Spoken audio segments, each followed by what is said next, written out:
आज मैं आपके लिए पुनः फिर क्लास 8th की जो ग्रामर की बुक है उसकी आज मैं वॉइस चैप्टर की क्वेश्चन नंबर ए की चर्चा करूंगा। अभी आप इसमें देखेंगे कि इसे बनाया कैसे जाए। क्वेश्चन कहता है क्या कि change this sentences from active voice to passive voice. कहता है ये सारे सेंटेंसेस जो दिए गए हैं क्वेश्चन नंबर ए में 1 से लेकर 15 तक, ये सारे सेंटेंसेस को एक्टिव वॉइस से पैसिव वॉइस में चेंज करने हैं। अब कहते हैं क्या कि आखिर वॉइस किसे कहते हैं, तो वॉइस के बारे में आप जान लें कि वॉइस में भी वर्ब का परिवर्तन ही होता है, लेकिन याद रहे कि सब्जेक्ट अर्थात डूअर और ऑब्जेक्ट अर्थात रिसीवर। कहने का मतलब ये है कि आपके बुक में रिसीवर और डूअर वर्ड दिया होगा, तो डूअर मतलब क्या है कि जो सब्जेक्ट होगा, जो काम करने वाला होगा। रिसीवर का मतलब क्या है कि जिस पर कर्ता काम करेगा, अर्थात जो जिस पर कर्ता काम करेगा वही तो उसका रिसीवर बनेगा ना। तो जब मैं बात करूं कि वर्ब का परिवर्तन डूअर या रिसीवर के मुताबिक होगा, उसी को हम क्या बोलेंगे, उसी को बोलेंगे वॉइस। अब मैं बात करूं कि एक्टिव वॉइस बोले तो क्या, क्योंकि आपको पता होगा कि वॉइस को 2 भागों में बांटा जा सकता है, जिसको फर्स्ट को कहते हैं एक्टिव वॉइस और सेकेंड को कहते हैं पैसिव वॉइस। अब वॉइस की हिंदी की मैं बात करूं तो वॉइस की हिंदी क्या होती है, तो वाच्य होता है।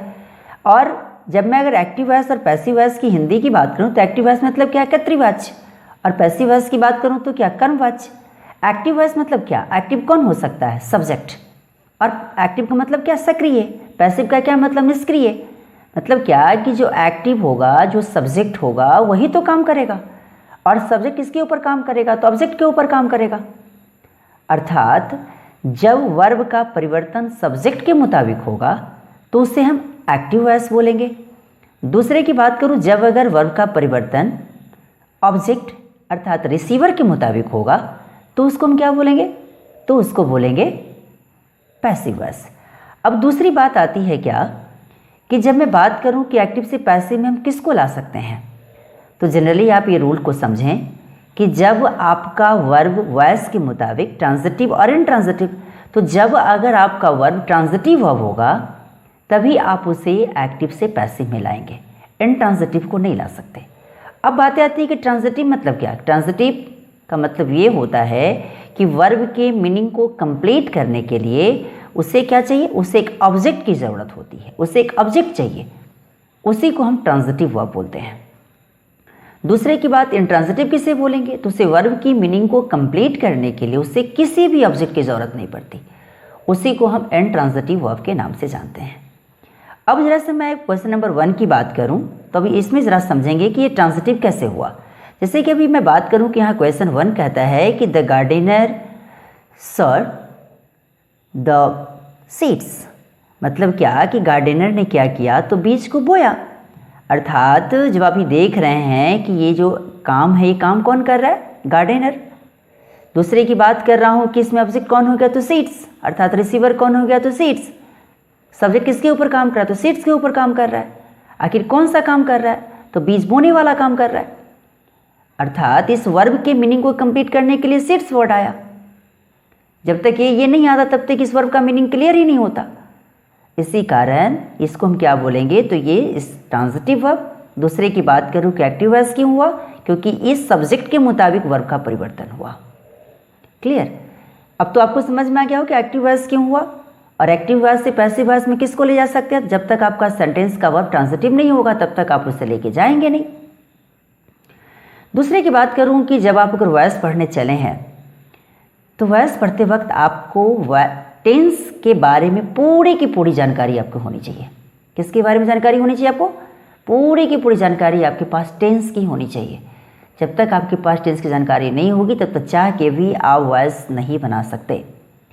अब मैं क्वेश्चन के तौर पे चलूं तो आप ये समझें कि एक्टिव वॉइस में जो सब्जेक्ट है वो पैसिव वॉइस का ऑब्जेक्ट बनेगा, और जो एक्टिव वॉइस का जो ऑब्जेक्ट है वो पैसिव वॉइस का सब्जेक्ट बनेगा।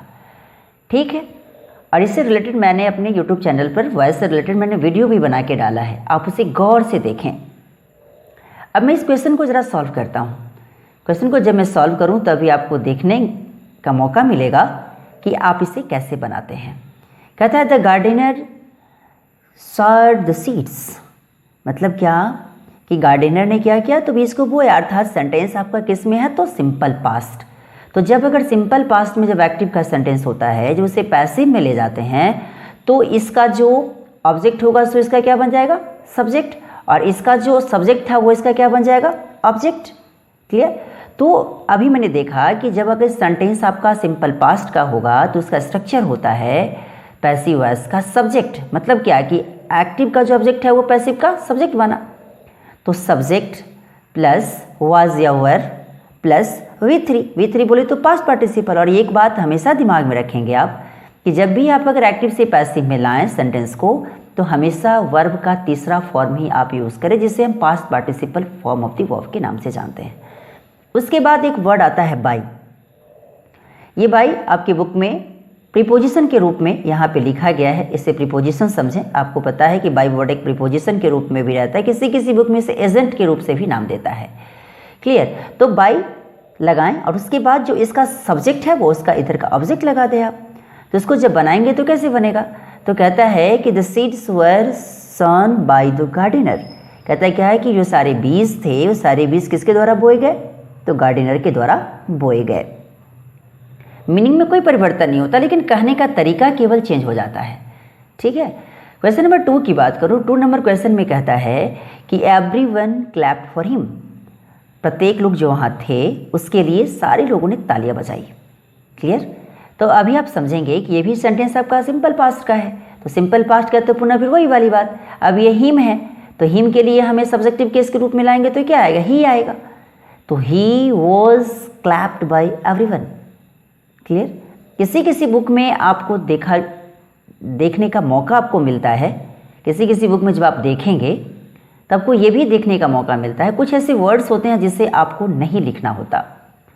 ठीक है। इससे संबंधित भी मैंने कुछ आपको बताया है मैं अपने YouTube चैनल पर, उसे भी आप देखें।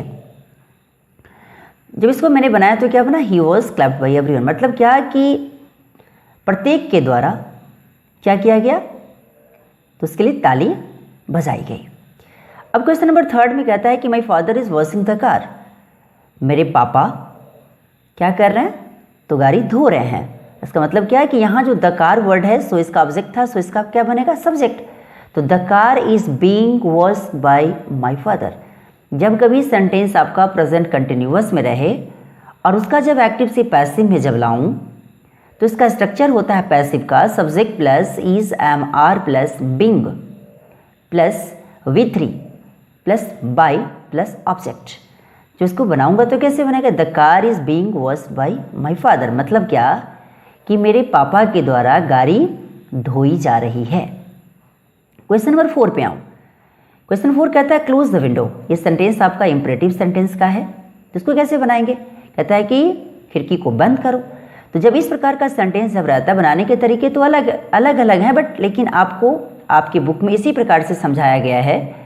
अब आगे जाके भी आप इसका स्टडी करेंगे तो आपको पता चलेगा, और इससे पीछे वाले क्लास में भी आपने स्टडी किया होगा। तो जब भी कभी अब आपका सेंटेंस इंपरेटिव में रहे और उसे एक्टिव से पैसिव में ले जाना पड़े तो हमें क्या लगाना पड़ता है, तो लेट वर्ड लगाते हैं, फिर सब्जेक्ट लगाते हैं। मतलब क्या कि जो एक्टिव का ऑब्जेक्ट होगा सो पैसिव का सब्जेक्ट बनेगा। तो let plus subject plus be plus V3 लगा दें आप। मतलब क्या कि उसको बनाएंगे तो कैसे बनाएंगे, तो let the window be closed. Clear. अब क्वेश्चन नंबर 5 की बात करूं। 5 नंबर क्वेश्चन क्या कहता है कि their father got them new bikes. अब यहाँ गॉट का मतलब क्या है, ला देना से है। मतलब क्या कि उनके पापा उनके लिए नई बाइक्स क्या कर दिए, ला दिए। क्लियर। तो अब मैं बात करूं कि अब इसको हम कैसे बनाएंगे। अब यहाँ क्या है कि यहाँ गॉट का 2 मीनिंग भी लगा सकते हैं। गेट का मतलब पाना भी होता है, और जब डिक्शनरी में जब देखेंगे तो लाना भी सेंस इसका लगता है। क्लियर। तो कहते हैं क्या कि जब इसको लाएंगे तो सेंटेंस आपका ये भी सिंपल पास्ट में है, तो इसको हम कैसे ले जाएंगे, तो सिंपल पास्ट का जब भी रहता है तो इसका स्ट्रक्चर होता है सब्जेक्ट प्लस वाज या वर plus V3 plus by plus object. इसको बनाएंगे तो कैसे बनेगा इसका एक्टिव से पैसिव, तो new bikes were got for them by their father. Clear. कहता है क्या कि नई गाड़ी उन लोगों के लिए उनके पापा के द्वारा क्या किया गया तो लाया गया। क्लियर। अब क्वेश्चन नंबर 6 पे चलो। 6 नंबर क्वेश्चन में क्या कहता है कि my mother reads to us at bed time, कि मेरी माँ reads to us at bed time. तो इसको हम कैसे बनाएंगे? तो सेंटेंस आप देख रहे हैं किस में है, तो ये सेंटेंस आपका सिंपल प्रेजेंट में है। तो सिंपल प्रेजेंट में लाएंगे तो कैसे बनेगा इसका स्ट्रक्चर? तो subject plus is am are plus V three plus by plus object. तो क्या कहता है कि we are read at bed time by my mother, हम लोग को मेरी माँ के द्वारा सोने के समय क्या किया जाता है? पढ़ाया जाता है। क्लियर? अब यहाँ भी सेंस तो क्लियर हो रहा था ना कि my mother reads to us at bed time, मतलब क्या कि मेरी माँ क्या इतने बजे हम लोग को सोने के समय क्या करती है? तो पढ़ाती है। क्लियर? अब कहती है क्या? क्वेश्चन नंबर 7 पे चलो। अब रीड्स मतलब यहाँ पढ़ने से है। अब बात आती है क्या कि इसको हम क्या पढ़ेंगे? इससे रेड पढ़ेंगे, नहीं कि रीड। क्लियर? अब क्वेश्चन नंबर 7 पे आऊँ। 7 नंबर क्वेश्चन कहता है कि he visited the temple last week, उसने मंदिर को विजिट कब किया? पिछले सप्ताह। तो इसको बनाने के 2 तरीका हैं। आप कैसे बनाएंगे? तो यहाँ देखिए दिया है कि the temple was visited by him last week. Last week को चाहे तो आप लास्ट में भी ला सकते हैं या चाहे तो आप इसे शुरू में भी लिख सकते हैं। तो लास्ट वीक जब शुरू में लिखेंगे तो लास्ट वीक के तुरंत बाद आपको कॉमा लगाना पड़ेगा और THE में जो टी है इसको स्मॉल में लिखना पड़ेगा। तो कहता है क्या कि लास्ट वीक क्या किया? तो उसके द्वारा टेम्पल को विजिट किया गया। क्लियर? क्योंकि सेंटेंस आपका सिंपल पास्ट में था, तो सिंपल पास्ट में तो पुनः फिर सब्जेक्ट प्लस वाज या वर्ब, फिर भी 3 प्लस बाई प्लस क्या ऑब्जेक्ट लगाना पड़ेगा। क्वेश्चन नंबर 8 पे आऊँ। 8 नंबर क्वेश्चन कहता है कि we called upon the pastor of our church, हम लोग ने, कॉल अपॉन मतलब क्या होता है? निमंत्रित करना, जो कि प्रकार का फ्रेजल वर्ब है। और जब मैं नॉर्मल वर्ब की बात करूं तो उसका मतलब भी होता है बुलाना, और कॉल अपॉन को जब फ्रेजल वर्ब में अगर लूँगा तो क्या बनेगा? निमंत्रित करना। मतलब क्या है कि हम लोगों ने बुलाया किसको? तो हम लोग की जो चर्च की जो पास्टर हैं, पास्टर मतलब क्या? पादरी, हम लोगों ने उन्हें क्या किया? बुलाया। जब इसको कैसे बनाएंगे? तो इसको जैसे भी सेंटेंस आपका सिंपल पास्ट का है तो पुनः फिर वाज या वर्ड लगाना पड़ेगा। तो इसका जो ऑब्जेक्ट था सो पैसिव का क्या बनेगा? सब्जेक्ट। तो the pastor of our church was called upon by us, कहता है कि हमारे चर्च के जो पास्टर था या थे उसे हम लोग के द्वारा क्या किया गया? निमंत्रित किया गया या उसे बुलाया गया। अब क्वेश्चन नंबर 9 पे आऊँ। 9 नंबर क्वेश्चन क्या कहता है? कहता है Parvati led us down the dark alley. अब ये जब मैं बात करूं कि एले, एले का मतलब समझते हैं ना? एले का मतलब पगडंडी होता है। मतलब क्या कि पार्वती हम लोग को किधर? तो डार्क एले की तरफ ले गई। मतलब क्या कि जब इसको, ये भी सेंटेंस आपका किस में चल रहा है? तो पास्ट टेंस में, वो भी पास्ट में सिंपल पास्ट टेंस चल रहा है। तो इसको हम अस को हम क्या किस में लाएंगे? सब्जेक्टिव केस में। तो we were led down the dark alley by Parvati. Clear? कहता है कि हम लोग को लेड डाउन किधर की ओर? डार्क, द डार्क एले जो कि अंधेरी जो पगडंडी थी उधर की ओर ले जाया गया। किसके द्वारा? पार्वती के द्वारा। अब कहता है क्वेश्चन नंबर 10 में आऊँ। 10 नंबर क्वेश्चन कहता है कि who switched on the lights, किसने लाइट को या कौन लाइट्स को ऑन किया? तो इस सेंटेंस अभी देख रहे हैं कि सेंटेंस आपका इंट्रोगेटिव में भी WH फैमिली का सेंटेंस है। तो इसको हम कैसे बनाएंगे? तो इसको बनाने के 2 तरीके हैं। एक तो बाई हुम की सहायता से बनाए। किसकी सहायता से बनाए? तो बाई हुम की सहायता से, जो कि अभी आप यहाँ देख रहे हैं, इस रूप से बनाए। दूसरा में क्या कि कभी कभी हु बाई से भी सेंटेंस बन जाता है। किससे बनता है? हु, और उसके बाद पुनः फिर आपके सेंटेंस में जो मेन जो सारे वर्ड्स रहते हैं उसको लगाएं और लास्ट में बाय लेना। जैसे हु टॉट यू इंग्लिश, अगर मान के चलिए इस प्रकार का वर्ड मिले तो कैसे बनाएंगे सेंटेंस के रूप में? तो हु टॉट यू इंग्लिश में जब बनेगा तो हम बनाएंगे by whom were you taught English, ये भी बनेगा। या who were you taught English by, इस रूप से भी बना दें। क्लियर? अब जैसे मान के चलो कि अगर दिया हु रोट दिस बुक, इस बुक को कौन लिखा? तो इसको बनाने के भी 2 तरीके, by whom was this book written या who was this book written by, इस रूप से बना। क्लियर? यहाँ भी आप देख रहे हैं कि इसको दो प्रकार से बनाने की कोशिश मैंने किया है। तो कहता है by home were lights switched on. Clear, आप इस रूप से भी बना सकते हैं। दूसरे की बात आई कि the lights were switched on by home. Clear, इस रूप से भी चाहे तो आप बना सकते हैं। अब आते हैं क्वेश्चन नंबर 11 की ओर कि they are climbing the ladder. वे लोग क्या कर रहे हैं, तो लैडर पर चढ़ रहे हैं।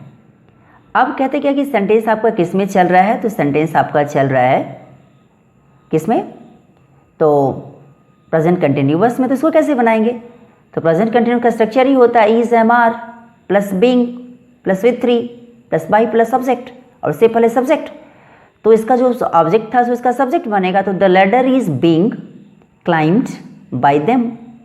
कहता है क्या कि सीढ़ी पर उन लोगों के द्वारा चढ़ा जा रहा है। अब क्वेश्चन नंबर 12 पे आऊँ। Mrs Leela cut the ribbon at the inauguration. मतलब क्या कि मिसेज लीला क्या की, तो रिबन को काटी। किस पे, तो इनॉग्रेशन पर, मतलब विमोचन पर काटी।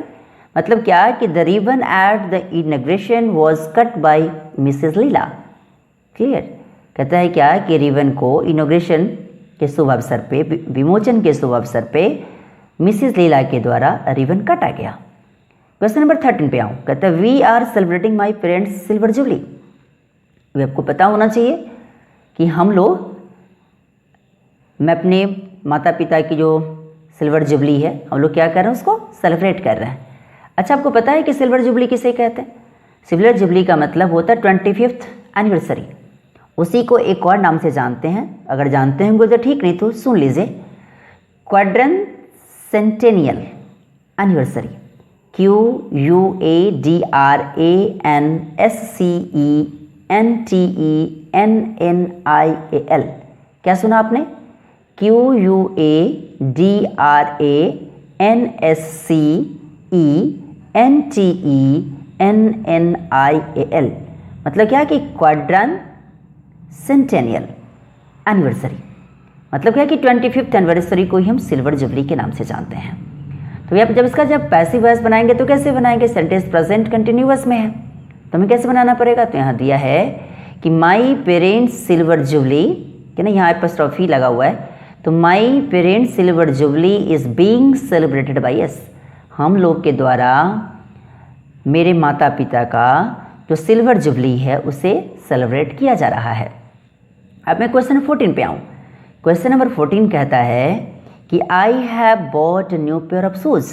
मतलब क्या कि सेंटेंस आपका किस में है? प्रेजेंट परफेक्ट में। जब प्रेजेंट परफेक्ट का जब सेंटेंस होता है तो उसके लिए हमें स्ट्रक्चर क्या लगाना पड़ता है पैसिव में? तो जो ऑब्जेक्ट है किसका? एक्टिव का, वो पैसिव का सब्जेक्ट बनेगा, और जो एक्टिव का सब्जेक्ट है वो पैसिव का ऑब्जेक्ट बनेगा। और याद रहे कि इसमें केस की भी जानकारी आपके पास होनी चाहिए, खास करके ऑब्जेक्टिव केस की और सब्जेक्टिव केस की। अब मैं बात करूं कि I have bought new pair of shoes, इसका मतलब क्या है कि मैं एक नई पेयर ऑफ शूज़ खरीद चुका हूं। अब इसी को जब अगर लाऊंगा तो a new pair of shoes, जो कि इसका ऑब्जेक्ट था सो इसका सब्जेक्ट बनेगा। तो a new pair of shoes has been, क्योंकि सिंगुलर है, a new pair of shoes has been bought by me. मतलब क्या कि एक शूज़ की नई पेयर, जोड़ा मेरे द्वारा खरीदा जा चुका है। ठीक, अब मैं क्वेश्चन नंबर 15 पे चलता हूँ। हल्का सा पेज को आगे खिसकाता हूँ ताकि आपको दिखाई दे। कहता है क्वेश्चन कि the plumber would have repaired the leaking pipe. इसको हम कैसे बनाएंगे? तो यहाँ पुनः फिर हैव वर्ड आया तो हैव में पुनः फिर बिन लगा देंगे, और जो इसका ऑब्जेक्ट है वो इसका सब्जेक्ट बन जाएगा, और जो इसका सब्जेक्ट है वो इसका पैसिव का ऑब्जेक्ट बनेगा, बस और कुछ नहीं करना है। तो क्या बनाएंगे? तो the leaking pipe would have been repaired by the plumber. Clear?